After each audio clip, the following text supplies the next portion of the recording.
Patay ang isang mataas na opisyal ng Land Transportation Office, LTO, matapos pagbabarilin sa kanyang sasakyan sa Quezon City ngayong gabi. Ang kay Brigadier General Red Maranan, Director ng QCPD, bubuo sila ng task force para mag-imbestiga sa pagpaslang. Ating saksihan. Habang nasa gitna ng kalsada, pinagbabarilang van na ito sa Camia Street, corner KH Street sa Quezon City. Baka santama ng bala sa bintana ng driver's side. Sa loob ng sasakyan, naiwang nakahandusay ang babaeng driver na wala ng buhay. Nakasuot ang biktima ng ID mula sa Land Transportation Office.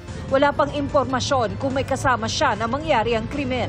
Kasunod ng pamamaril, sumalpok ang van sa delivery truck sa harap nito.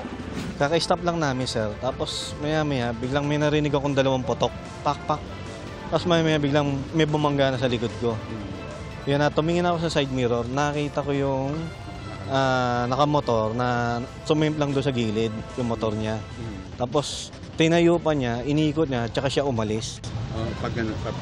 Pabalik doon. Huminto dyan sa may pagitan namin, yung motor. And then, bumaba, at tsaka niya binaril yung tao.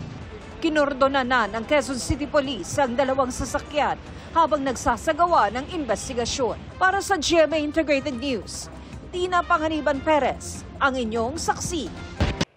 Mga kapuso, sama-sama tayong maging saksi.